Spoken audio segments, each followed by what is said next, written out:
All right. Hey everybody, my name's Anna Claire Eddington, and I'm the founder and brewer at Basic Bee Chai. But before I tell you about my delicious product and company, I want to tell you a little bit about who I am, because food and beverage is all about relationships. My background is in sustainable agriculture, working on farms, working with farmers markets. I wrote my undergrad thesis on the US Farm Bill. I spent graduate school researching indigenous food systems, and for the last year, I've been brewing and slinging chai at a farmer's market. Through all of this, I have learned that the most important thing in the food and beverage world and in life is relationships. Relationships with my suppliers and my customers, some of whom are here tonight, are what has really created my product and my company, Basic Bee Chai. Chai is a traditional South Asian milk beverage, and usually sipped throughout the day, served hot, enjoyed in community.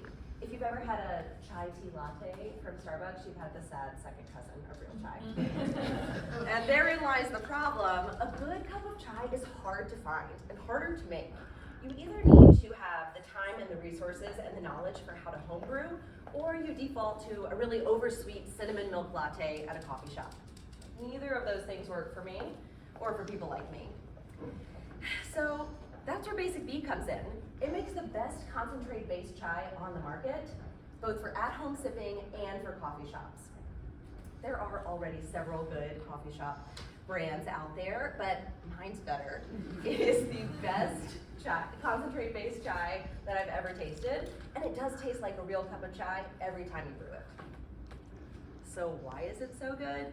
It's those relationships and our ingredients. I source my tea from this lady. You can see her, Avantika. She's a woman farmer in Assam, India. Our spices all come from a women-run spice collective. Our honey is from a local family farm in South Austin. Everything I have in my product is ethically, sustainably, and intentionally sourced.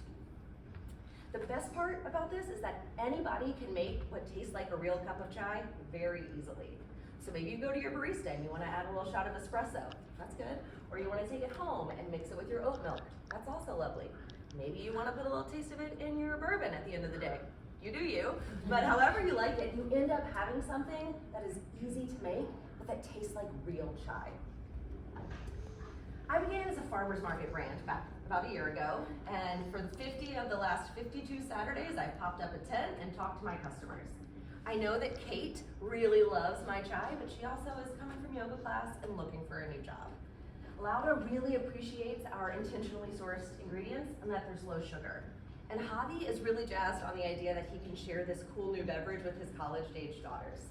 People come because they love the taste, and they come back because they love the story and the ingredients and the relationships. So I fine-tune my recipe based on these interactions. I know these people and I know their feedback. I now have a product that I know has traction. And how do I know? Well, I sell out almost every week, so it's good that Jag gets there early in the morning. And while I love our farmers market roots and intend to stay in farmers markets, I see more for our brand. I think we can be in every coffee shop and specialty grocery in America. And that's where the brand grows, food service and grocery. Approximately 60% of Americans visit a coffee shop each month. A solid quarter of those people order something that isn't coffee, like chai. We're already in 2 coffee shops in Austin, and both the baristas and their customers love our product. I see a lot of growth potential for food service. Similarly, at-home chai consumption has skyrocketed in the last year. And while, yes, you can get other chai concentrates, this is the best. I've been training in retail with the CPG Bootcamp, and I'm looking forward to launching into real grocery stores in the not-distant future. I've been the CEO for about a year, and after 11 months of treating this as a side hustle, I've now taken this into being my full-time job. And that's scary and exciting in a pandemic world, but I'm now also at the limit of the amount of chai that I'm personally able to brew. And that's why this pitch of competition is so important to me. I love our farmers market roots, and I've been bootstrapping through those sales, but I'm at an inflection point. I need help to move into a co-packer. With this type of money, I'm perfectly primed to be able to let the dominoes fall, to produce at large scale, and to be able to sell, again, to every coffee shop and grocery store, not only in Austin, but in Central Texas and later America. not only do I believe in this product, I believe in where it's going, and I think that this money not only affects me, but benefits our Austin community, and has a ripple effect around the globe, which is great, because that's what we're all about, those types of relationships. Thank you so much, Anna.